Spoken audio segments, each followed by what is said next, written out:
Hello viewers, তো দেখো এখন বেজে গেছে 2টো। তো আমি সকাল সকালে উঠে সব কাজটা সেরে, আজ আদি স্কুল ছিল না, তো তাই সব কাজ সেরে খাওয়া দাওয়া সেরে আদেরকে খাইয়ে চান করে এসেছি। দেখো চুল এখনও ভেজা আছে, পুজো দিয়ে নিয়েছি। তো চলো আজ নিচে যাই, তোমাদের সাথে একটা সুন্দর জিনিস শেয়ার করব। আমার তো মানে বিয়ের পর থেকেই এই কাজটা দেখি এই বাড়িতে আছে।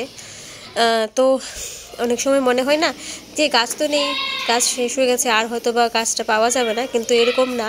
যখন ফুল ফোটার সময় হয় না, ওইটা মাটির নিচে থাকে, মূলটা থাকে। যখন ফুল ফোটার সময় হয় নিচে থেকেই স্টিক বার হয় আর ফুল ফুটে।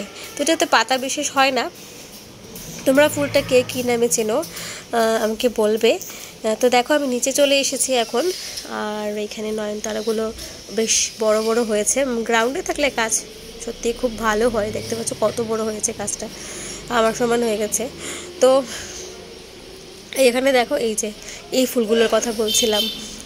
তো আমাদের বিল্ডিংয়ের কাজ হচ্ছিল, তখন কিন্তু মানে বোঝা যাচ্ছিল না যে ফুল গাছ এখানে আছে।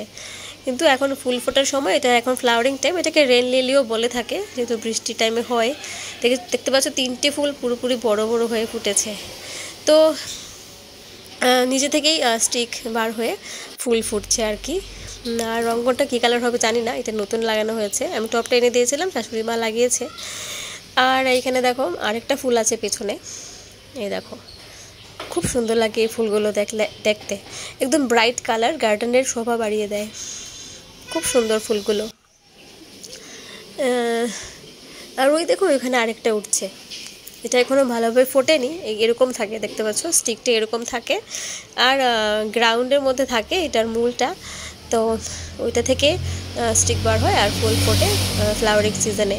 অন্য সময় বোঝাই যায় না কি এই গাছটা মাটির নিচে আছে। তো এখানে দেখো মরিচ গাছ। তো আমার শাশুড়ি মা কালো মরিচগুলো খুব পছন্দ করেন, তো আমিও মাঝে মধ্যে নেই, কিন্তু আমার গ্রিন কালারের মরিচটা বেশি ভালো লাগে।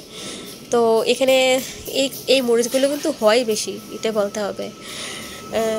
আর ওই দেখো এখানে আরেকটা গাছ আছে, তো কতবারও হয়েছিল, তোদের সাথে শেয়ার করেছিলাম। আর এই জবাটা দেখো এখন বড় হচ্ছে, আমি এনেছিলাম। এটার মধ্যে খুব সুন্দর জবা হয়, যদিও এখন ফুল নেই।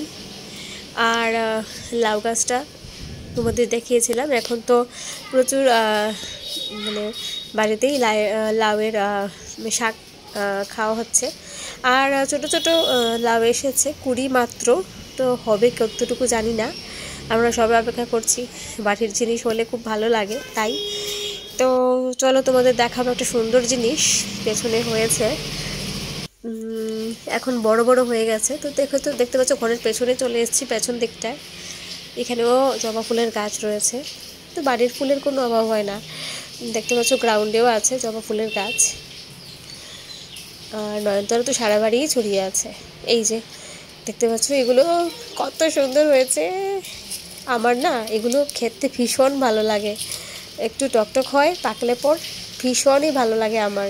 তো ওই দিন পাড়ার এক কাকিমা এসে নিয়ে গেছেন, আমার শাশুড়ি মাকে বলছিলেন কি নিয়ে যাব নেব, তো শাশুড়ি মা বলছেন কি আমি পেরে দেবো। তো উনি নিজেই পেরে দিতে, ওই দেখো উপরে পেকেও গেছে, পেকে একদম খয়েরি কালার হয়ে গেছে।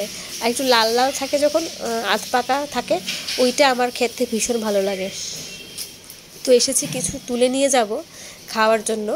আর প্রচুর হয়েছে, ঝেপে হয়েছে, ওনাকে মানে কাকিমাকে দেওয়ার পরও প্রচুর রয়েছে। দেখো এখনও ফুল মানে আসছে, আর ওই দেখো ওই দিকটায় প্রচুর হয়েছে। আর নিচের দিকে যেগুলো ঝুলে পড়ে আছে ওইগুলি থেকে তুলে নিয়ে যাব, নালের পর বৃষ্টি হলে বেশি নষ্ট হয়ে যেতে পারে। আর ওই দেখো পেকে পেকে আছে, এই যে পাকনাগুলো খেতে ভীষণ ভালো লাগে, আধ পাকাগুলো। পুরো পেকে গেলে একদম খয়েরি কালার হয়ে যায়। তো দেখাচ্ছি তোমাদের, দেখো ফুল আছে এটার মধ্যে, এখনও ফুল ফুটছে নতুন, আর নতুন করে গরম চা হচ্ছে। তা আমি কীভাবে খাই জানো, আমি খাই ডাল দিয়ে, আর টকও খাওয়া যায়। এ দেখো এখনও ফুল আছে, যে ফুলগুলি না ভীষণ সুন্দর দেখতে, খুব ভালো লাগে আমার। এই দেখো এই যে এই একদম পারফেক্ট, এই টাইমটাতে আমার খেতে ভালো লাগে। এই যে লাল লাল হয়ে আছে, এই যে এগুলো তুলে নিয়ে যাব। তো এগুলো আমি তুলে নিয়ে যাচ্ছি, ডাল দিয়ে অথবা আচারও করা যায়।